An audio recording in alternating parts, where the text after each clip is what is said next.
Organisers of the anti-fascist element of yesterday's protest put out a statement late yesterday saying that police attacked members of their march. What's your response to that interpretation of what happened yesterday? Nobody believes you. You have no credibility. Maybe turn on the TV and have a look at the pictures. They make your statements out to be quite false, to be quite honest. Look, I think the majority of Victorians see this for what it is. They're sick to the back teeth of this sort of behaviour, this sort of rubbish from these groups. If you're so peaceful, if you're just trying to make your peaceful point, why are you coming with bags of railway ballast? Why are you throwing bottles with glass shards in them? Why are you throwing fruit, eggs, projectiles at the police? Why are you burning things in the streets, rubbish bins, effigies of police?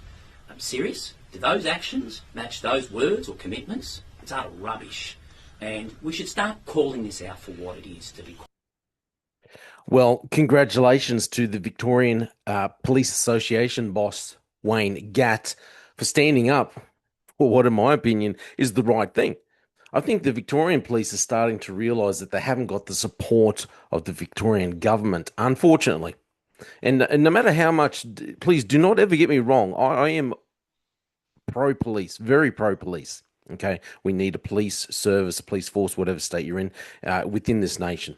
But we need police who are held accountable and who hold themselves accountable, and who are very willing to be honest with their actions and look at their own behaviours. However, we see in Victoria here, it seems like they're finally starting to realise that they don't have the support of the government, and he is rightly calling out these left-wing fascist groups.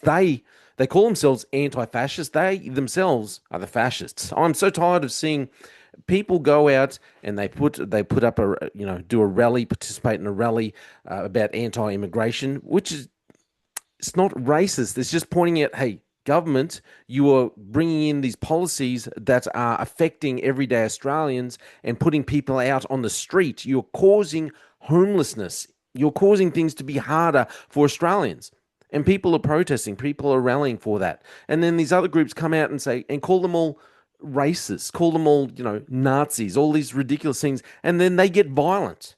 They're constantly violent. The Victorian police are standing in the gap, keeping these groups apart, trying to keep the peace, rightly so. And then they're getting attacked. They are trying to do the right thing. They realise that they're not being helped by the Victorian government. They're not being helped by federal government. Good on him, Wayne Gatt, for standing up for Victorian police officers, and also for pointing out the facts that these groups that call themselves anti-fascists are actually just liars. They are liars. Why do you come to a protest? Why do you come to rally and voice your opinion if you're going to come with weapons? It just shows that your actual motives are not what you say. And that's continually what happens with these left-wing groups. They stand up and they want to hide behind the facade of their words and say, well, this is what we are, this is what we stand for. But time and time again, their actions never meet. They're never in line with what their words are. It's like they're too stupid to understand what the words actually mean. They say all these things, but their actions don't meet their words. Good on you, Wayne Gatt.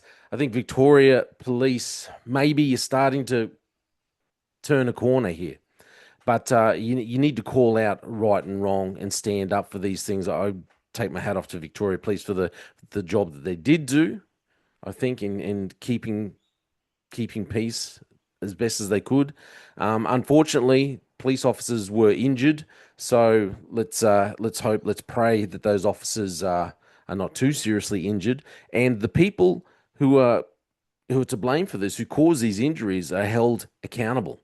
You can't take this kind of action, injure police who are just trying to do their jobs, and then turn around and blame police. You need to be held accountable. So let's hope that the Victorian police are able to ascertain who is actually taking these actions, and hold them accountable, seriously accountable.